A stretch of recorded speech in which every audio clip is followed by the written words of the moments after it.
everyone. So today I'm doing a gallery wall DIY. These are just a couple of things I've added to my gallery wall that I created for my apartment.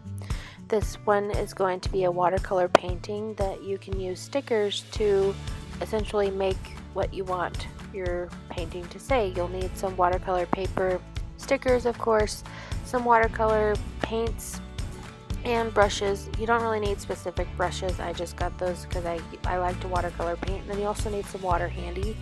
Make sure that these stickers are stuck to the paper really nicely before you start. And then you want to go ahead and kind of mix your color beforehand. What I did, and I'm sorry I didn't show this, but I mixed a turquoise color, some green, and then a little bit of the black to give me kind of a darker color. And basically I just used the water to make it as opaque or as sheer as I wanted it to be, and I just wiped it back and forth across the letters, and this is kind of how I came up with it. I tried to layer it. You don't want to layer it too much because it can rub at the paper and kind of make it look gumpy. I don't know, I can't really explain how it makes the paper look, but while it's wet you can also move it around like I just did, and it'll kind of create some water swirls. And also at the edges I tried to add some water so that the it would look a little more watercolor-ish, I guess. And then you can just peel the stickers off, and after that you're done. There is your pretty painting.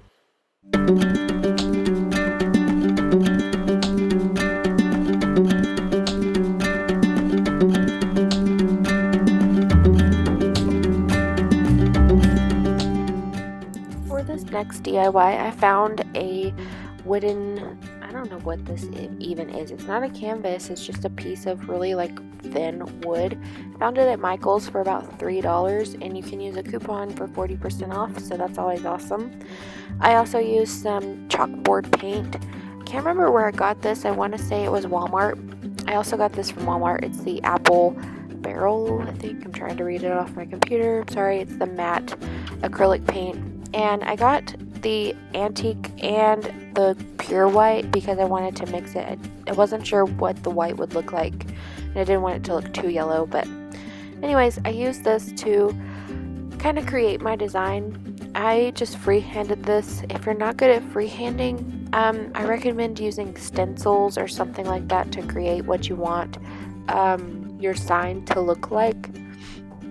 And you can kind of go from there. You can also use vinyl stickers. That would also work, I bet. But for this, I really like to freehand and paint on my own, so this was kind of the thing that I wanted for my wall. And I'm sorry, when I say freehand, I mean look at something and do it on my own.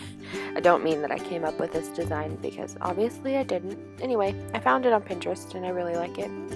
So what I did was I went ahead and did all of my letters in white initially, and then I go back and kind of add the thickness to some areas, and then I'll go in with the black and kind of clean up some of the edges and the lines that maybe I got out of hand with or anything like that. And after that, you're pretty much done.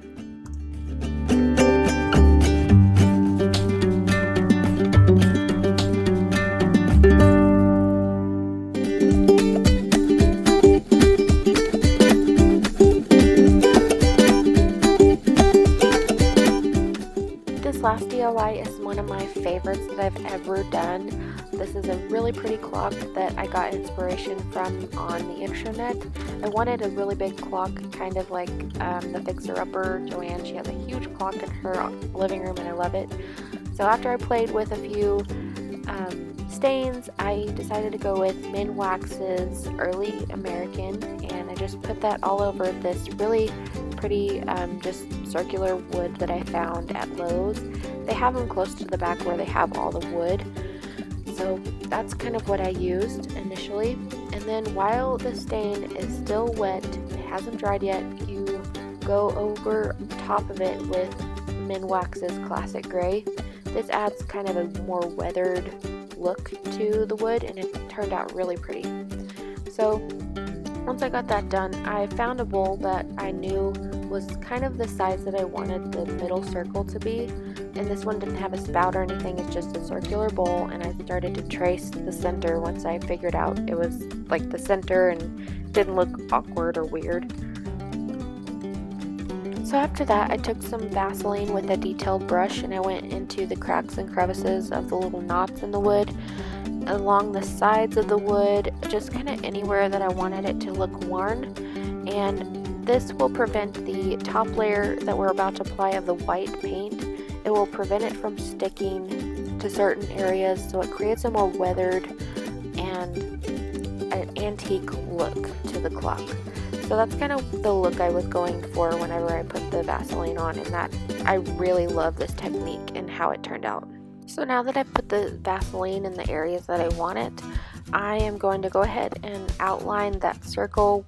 I kind of tried to detail the circle out first and then just go over the rest of it with my white paint.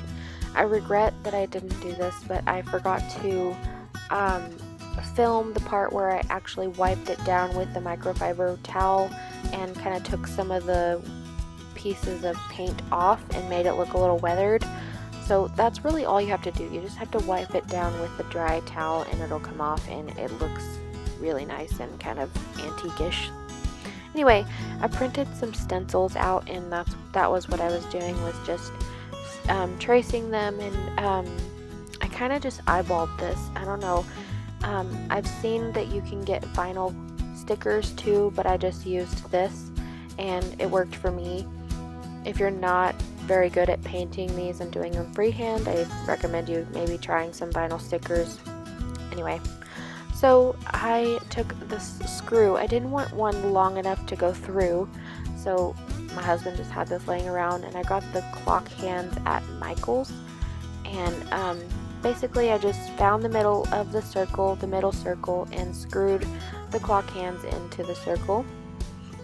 And you want to make sure that it's not too tight, but that it's just tight enough that the hands will stay in place. And then I went in with some other details of the clock. You don't have to do this, but if you want to, it's there, and you can do basically whatever you want with it. And that is how I created this really pretty antique looking clock for my gallery wall. I really hope you guys enjoyed this video. Please give it a thumbs up if you did, subscribe, comment down below what other videos you want to see from me, and I hope to see you guys soon. Thank you for watching, and I'll see you guys later. Bye!